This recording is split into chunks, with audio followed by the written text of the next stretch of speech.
Hello students, आज हम लोग आपके लाइट चैप्टर का पार्ट 6 कवर कर रहे हैं। ठीक है, अब इसके पहले रिफ्लेक्शन का सब कुछ हो चुका है पिछले के वीडियोस में। अभी हम लोग रिफ्रैक्शन पढ़ेंगे। ठीक है, और जो ग्लास स्लैब एक्सपेरिमेंट है उसे कवर करेंगे, और रिफ्रैक्शन क्या है, क्यों होता है, ये सारी चीज़ें हम इस वीडियो में समझेंगे। ठीक है, तो सबसे पहले आते हैं बिना देर किए हुए रिफ्रैक्शन पर। रिफ्रैक्शन होता क्या और होता क्यों है। ठीक है, देखो, अगर मान लो कि आप एक भीड़ भरी जगह पर जा रहे हो, ठीक है, एक भीड़ भरी जगह पर जा रहे हो, बहुत ट्रैफिक है, तो आपकी एक आदत होती है कि आप थोड़ा सा शॉर्टकट लेते हो। ठीक है, आप अपना पाथ चेंज करते हो। ठीक है, और जैसे ही वो भीड़ हटती है, ठीक है, तो आप फिर से अपने ट्रैक पे आ जाते हो, या फिर आपकी स्पीड बढ़ जाती है। ये दो चीज़ें आपके साथ होती हैं कि एक तो आपका पाथ चेंज होता है सिचुएशन के अकॉर्डिंग, और आपकी स्पीड भी बदलती है। बहुत भीड़ है तो आप थोड़ा सा धीमे चलोगे, बहुत कम भीड़ है, बहुत मतलब रास्ता बिल्कुल क्लियर कट है, तो आप तेज़ी से चलोगे। ठीक है, ऐसा गाड़ी चलाते हुए भी लोग करते हैं। तो सेम फिनोमेना लाइट में भी होता है। ठीक है, अगर बात समझ में आ रही है तो इसको पकड़ने की कोशिश करिए। ठीक है, अब होता क्या है कि जब कभी भी लाइट किसी भी डेंसर मीडियम में इंटर करती है, ठीक है, देखो जैसे यहाँ पर एयर और ग्लास, ठीक है, अभी लाइट रे यहाँ से आई, ठीक है, हल्का सा बेंड हुई, नॉर्मल की तरफ बेंड हुई। ठीक है, तो ये जो बेंडिंग हो रही है लाइट की, इस फिनोमेना को ही रिफ्रैक्शन कहते हैं। ठीक है, the phenomena of bending of light when it enters from one medium to another medium. ठीक है, जब एक मीडियम से दूसरे मीडियम में ये इंटर करती है तो जो चेंज आता है, जो बेंडिंग होती है, उस बेंडिंग को ही हम रिफ्रैक्शन कहते हैं। ठीक है, यहाँ स्क्रीन पे आप देख लो, रिफ्रैक्शन, लाइट रे इंसिडेंट हुई, incident ray, this one is our refracted ray. ठीक है, और जैसे वहाँ पर एंगल आई और एंगल आर, यहाँ angle of incidence, angle of refraction. ठीक है, रिफ्लेक्शन नहीं, रिफ्रैक्शन। ठीक, ये दोनों कभी सेम नहीं होते। ठीक है, ये दोनों कभी भी सेम नहीं होते। अगर ये सेम हो जाएंगे तो वो रिफ्लेक्शन का वो केस एक क्रिटिकल केस, एक न्यू केस हो जाएगा हमारे लिए। ठीक है, तो ये दोनों यहाँ पर सेम नहीं होते हैं। सिंपल सी चीज़ है, आप समझो, अगर जिस एंगल पे आए उसी एंगल पे निकल गई तो दोनों इक्वल हो जाएंगे, बट ये बेंड हो रही है तो जाहिर है कि एंगल में चेंज आएगा। ठीक है, तो एक चीज़ हमें ये समझ में आई। दूसरी चीज़ कि ऐसा क्यों हो रहा है, तो ऑब्जर्वर्स ने एक आइडिया लगाया कि मे बी लाइट की स्पीड रिड्यूस हो रही हो। ठीक है, ऐसा ये फिनोमेना हमारे सामने है।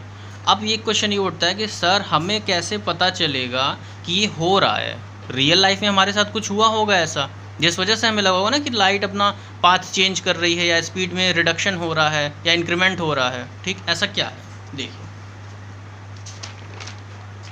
देखो आप इसके एग्जांपल्स को देखो ध्यान से, समझ में आएगा।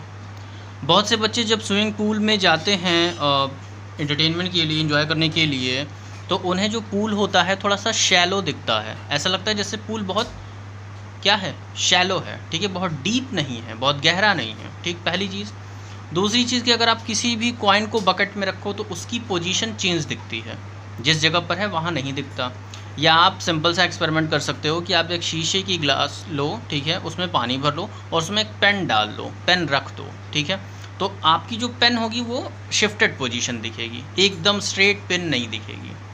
ये एक चीज़ है। अगर एक लेमन को पानी में डिप कर दिया जाए तो वो हल्का सा बड़ा दिखता है, हल्का सा। तो इस तरह के फिनोमेने हमारे साथ हुए तो हमें पता चला कि हाँ, रिफ्रैक्शन नाम की भी कोई एक चीज़ है। ठीक, तो अब इसको एक्सपेरिमेंट इस पर करना शुरू हुआ लोगों का। ठीक है, कि क्या होता है, चलो देखते हैं, करके देखते हैं। ठीक है, तो देखो यहाँ पे refraction through a rectangular glass slab, इस एक्सपेरिमेंट को ध्यान से समझना। ठीक है, बहुत ही इंपॉर्टेंट है। इसमें क्या है कि एक शीशे का टुकड़ा लिया गया, एक ग्लास स्लैब ली गई, माचिस की डिब्बी के जैसा समझ लो, एक शीशा लिया गया। ठीक है, अब उससे एक इंटरफेस ये था एयर एंड ग्लास का। ठीक है, एयर एंड ग्लास का एक इंटरफेस था एक्स डैश, और दूसरा इंटरफेस था एयर एंड ग्लास का वाई डैश। ठीक है, अब हमने ये देखा जब ये एक्सपेरिमेंट हुआ, ठीक है, तो सबसे पहले एक लाइट रे आई, उसने वो यहाँ से अब भी अपना पाथ चेंज कर लिया इसने। ठीक है, जबकि इसको जाना ऐसे डॉटेडली सीधे सीधे जाना चाहिए था इसे। ठीक है, बट इसका पाथ थोड़ा सा चेंज हुआ। जब ही पाथ चेंज हुआ फिर ये बाहर आई, और फिर ये बाहर निकल के फिर इसने अपना पाथ रीचेंज किया, कुछ फिर बदलाव आया। तो ये बदलाव और इन्हीं सारी चीज़ों को स्टडी किया गया प्रॉपरली, तो कुछ हमें कंक्लूजन्स मिले। क्या कंक्लूजन्स मिले देखिए। सबसे पहले आप नाम समझ लो, जो ए बी है इंसिडेंट हो रही है तो नाम हो गया इंसिडेंट रे, ठीक है। ये रिफ्रैक्ट हो रही है, ठीक है, पहले इंटरफेस के लिए रिफ्रैक्ट हो रही है तो इसका नाम हो गया B C is refracted ray, ठीक है। सेकेंड केस में यही इंसिडेंट रे हो जाएगी, ठीक है, जब इस इंटरफेस की बात करोगे, और ये यहाँ से इमर्ज हो रही है, निकल रही है, ठीक है, तो इसको इमर्जेंट रे बोला गया, सी डी को, ठीक है, पहली चीज़। दूसरी, दिस वन इज़ I1, ठीक है, ये आपका एंगल ऑफ इंसिडेंस हुआ, ये एंगल ऑफ रिफ्रैक्शन हुआ। अभी ये जो है यहाँ पर, ठीक है, I2 angle of refraction, sorry angle of incidence, और नेक्स्ट हुआ एंगल ऑफ इमर्जेंट एंगल, ठीक है, इसका नाम I रखा गया। तो जब हमने ये एक्सपेरिमेंट किया तो हमने एक चीज़ देखी कि एंगल E और एंगल I दोनों सेम हो रहे हैं, दोनों के दोनों सेम हो रहे हैं यहाँ पे। तो जब भी एंगल सेम हो रहे हैं तो इन दोनों के बीच ये दो, एक प्रोड्यूस्ड इंसिडेंट रे है जो डॉटेडली यहाँ बढ़ाई गई है, देखा गया कि ये एकदम पैरेलल है, ठीक है, ये भी एक चीज़ समझ में आई। तो इन्होंने ये देखा कि यहाँ से जो लाइट रे आ रही है, लाइट रे प्रोड्यूस्ड इंसिडेंट रे है, वो इमर्जेंट रे के पैरेलल है, तो यहाँ पे एक टर्म मिला हमें लैटरल डिस्प्लेसमेंट, ठीक है। अभी आप आगे देखोगे तो आपको समझ में आएगा। देखो ये सारे एंगल्स की यहाँ पे डिटेल दी गई है, ठीक है, angle of incidence, emergent angle, वो सब चीज़ें हैं, वो आपने देख लिया है। देखो ऑब्जर्वेशंस क्या किए गए इस पर, ठीक है। पहले हमने ये देखा कि जो x डैश था, ठीक है, उस पर जो लाइट थी वो, जब एयर एक हल्का मीडियम है, ऑप्टिकली रेयरर मीडियम है, और जब लाइट उससे डेंसर मीडियम में गई, ठीक है, तो वो नॉर्मल की तरफ बेंड हुई। आप देख लो फिर से, वो नॉर्मल यहाँ से बिल्कुल एंगल I थोड़ा सा ज़्यादा है, ये एंगल R थोड़ा सा कम है, बेंड हुई नॉर्मल की तरफ। और फिर देखा गया कि जब ये डेंसर से रेयरर में जा रही तो फिर ये वापस फैल गई, मतलब कि अवे फ्रॉम नॉर्मल, नॉर्मल से दूर हट रही है। तो क्या ऐसा क्यों हो रहा है, ठीक। तो ये दो चीज़ें देखी गई, ठीक। दूसरी चीज़ जो आपकी इमर्जेंट रे थी, ठीक है, और प्रोड्यूस्ड इंसिडेंट रे जो यहाँ पर डॉटेडली बढ़ाई गई है LM, ठीक है, ये डॉटेडली, ये प्रोड्यूस्ड इंसिडेंट रे, ये दोनों पैरेलल है, ठीक है, पैरेलल हुए, और एंगल E और एंगल I भी आपस में सेम हुए। तो इस चीज़ को देख करके कुछ कंक्लूजन्स निकाले गए, कुछ डिसीजंस लिए गए। क्या लिए गए देखो। पहली चीज़, if a light ray passes from optically rarer to denser medium, ठीक है, अगर कोई लाइट रे ऑप्टिकली, देखो यहाँ पे रेयरर डेंसर मतलब मॉलिक्यूल से रिलेशन नहीं है, यहाँ लाइट को जो भी मटेरियल जितना प्रिवेंट कर रहा है, जितना उसकी स्पीड को रोक रहा है, उतना ही वो डेंसर है। ऑप्टिकली डेंसर वर्ड यहाँ यूज़ किया गया है, ठीक है। तो नॉर्मल डेंसिटी और ऑप्टिकल डेंसिटी ये दो डिफरेंट चीज़ें होती हैं, इनको एक मत करना, ठीक है। देखिए आगे बढ़ते हैं, खैर ये अलग टॉपिक हो गया। देखो यहाँ पे, तो जो लाइट रे सबसे पहले पास हुई, ठीक है, यहाँ पर ईयर टू, अब यहाँ पर हमने एक मीडियम ले लिया एग्जांपल के तौर पे, कि अगर देखो यहाँ पे ये this one is angle I, this one is angle R, this is angle I, this is angle R, ठीक है। अगर लाइट रे रेयरर से डेंसर मीडियम में जाती है तो नॉर्मल की तरफ बेंड करती है, इट बेंड्स टुवर्ड्स नॉर्मल। और अगर वो डेंसर से ऑप्टिकली रेयरर मीडियम में जाती है तो वो अवे फ्रॉम नॉर्मल, नॉर्मल से हटती है, ठीक, पहली चीज़। इसके बाद आगे बढ़ते हैं।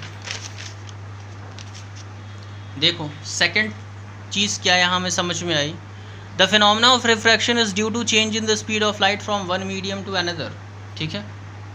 ये जो भी चेंज आ रहा है यहाँ पर, ये जो डेंस मीडियम में जैसे जा रही है तो लाइट का जो स्पीड है उसमें चेंज हो रहा है, ठीक है। ये ऑब्जर्वेशन भी की गई, ठीक है, कि यहाँ पर लाइट का स्पीड चेंज हो रहा है तभी ये बेंड हो रही है, ठीक है। और ये इतना मतलब इतना माइनर सा चेंज है जो नॉर्मल लोगों को समझ में नहीं आएगा। मतलब नॉर्मल किसी ऑब्जर्वेशन से आप सोचो कि लाइट ऐसे किसी शीशे को लाइट दिखाया, लगाया और उससे कुछ रिजल्ट मिल जाए हमें, तो वैसा नहीं है, ठीक है। इसको पूरा एक्सपेरिमेंट किया गया तो देखा गया कि हाँ लाइट जो है उसकी स्पीड में चेंज आ रहे हैं, जैसे ही डेंसर मीडियम में जा रही है स्पीड घट रही है, फिर से डेंसर टू रेयर आ रही है, स्पीड तेज हो जा रही है, ठीक।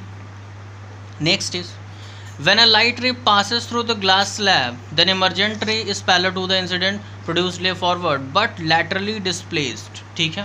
तो यहाँ पर अभी बताया था ना, lateral displacement एक टर्म आया था हमारे पास, ठीक है।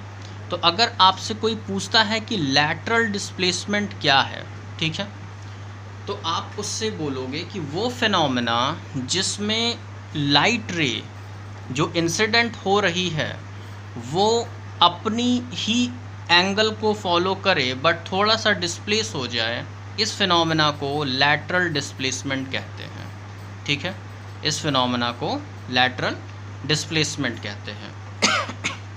आप यहाँ पे देखो, ये जो चीज़ हो रही है, ये जो यहाँ पे गैप आ रहा है, this is the lateral displacement, ठीक है। ये हो रहा है आपका लैटरल डिस्प्लेसमेंट। चलिए, और एकदम एग्जैक्ट पैरेलल है, हो सकता है मेरे बनाने में थोड़ा बहुत गड़बड़ी हो गई हो, बट ये हमेशा एकदम पैरेलल होता है, ठीक है। आगे बढ़ते हैं, ठीक है। और डेफिनेशन अगर पूछता है तो आप ये पूरा का पूरा जो कंटेंट यहाँ लिखा हुआ है ये आप लिख सकते हो अपने एग्जाम में, इसको कोई कट नहीं करेगा, ठीक है। When a light ray passes through a glass slab then the emergent ray is parallel to the incident ray produce forward but laterally displaced, ठीक है। This is called lateral displacement, इसी चीज़ को लैटरल डिस्प्लेसमेंट कहते हैं। चलिए, अभी lateral displacement तो हो गया, अभी कौन कौन सी चीज़ें हैं जो लैटरल डिस्प्लेसमेंट को प्रभावित करते हैं, इफ़ेक्ट करते हैं, देखते हैं। पहली चीज़, एंगल ऑफ इंसिडेंस। जितना बड़ा एंगल ऑफ इंसिडेंस होगा, ठीक है, लैटरल डिस्प्लेसमेंट उतना ही ज़्यादा होगा, ठीक। ये टर्म्स आपकी सिर्फ जानकारी के लिए, ठीक है। आई डो नॉट थिंक कि ये एग्ज़ाम में पूछेगा, बट फिर भी आप इसे थोड़ा सा जान लो, ये एक्स्ट्रा नॉलेज है एक तरीके का। सेकेंड चीज़, रिफ्रैक्टिव इंडेक्स। अभी रिफ्रैक्टिव इंडेक्स आपने पढ़ा नहीं है, ठीक है, बट अभी जस्ट आगे की वीडियोज़ में पढ़ लोगे उसे, ठीक है। रिफ्रैक्टिव इंडेक्स अगर ज़्यादा होगा तो लैटरल डिस्प्लेसमेंट भी ज़्यादा होगा, ठीक है। मतलब कोई भी मीडियम का रिफ्रैक्टिव इंडेक्स जितना ज़्यादा होता है वो लाइट को उतना ही दूर तक डिस्प्लेस कराता है, ठीक है। तीसरी चीज़, थिकनेस। जो आपका मीडियम है वो जितना बड़ा, जितना थिक होगा उतना ही ज़्यादा ये लाइट को डिस्प्लेस कराएगा, तो लैटरल डिस्प्लेसमेंट यहाँ भी होगा। Next is wavelength. वेवलेंथ जितनी कम होगी, डाउनवर्ड एरो है, ठीक है, डाउनवर्ड एरो है, तो यहाँ पर वेवलेंथ जितनी कम होगी लैटरल डिस्प्लेसमेंट उतना ही ज़्यादा होगा। अभी सबसे कम वेवलेंथ जो होती है, ठीक है, देखिए वो वायलेट कलर की होती है। वायलेट कलर में सबसे कम दिखता है सनलाइट में, तो वायलेट कलर के केस में सबसे ज़्यादा लैटरल डिस्प्लेसमेंट होगा, ठीक है। तो यहाँ से हमने दो चीज़ें समझ ली, एकदम आपको अपने दिमाग में ये चीज़ सेट कर लेनी है, ठीक है। और इसके साथ ही आज का यहाँ का वीडियो हम लोग ओवर करते हैं, ठीक है। और नेक्स्ट वीडियो में आपको आगे की चीज़ें बताएंगे, ठीक है। तब तक के लिए पढ़ते रहिए, ठीक है। ओके, जय हिंद।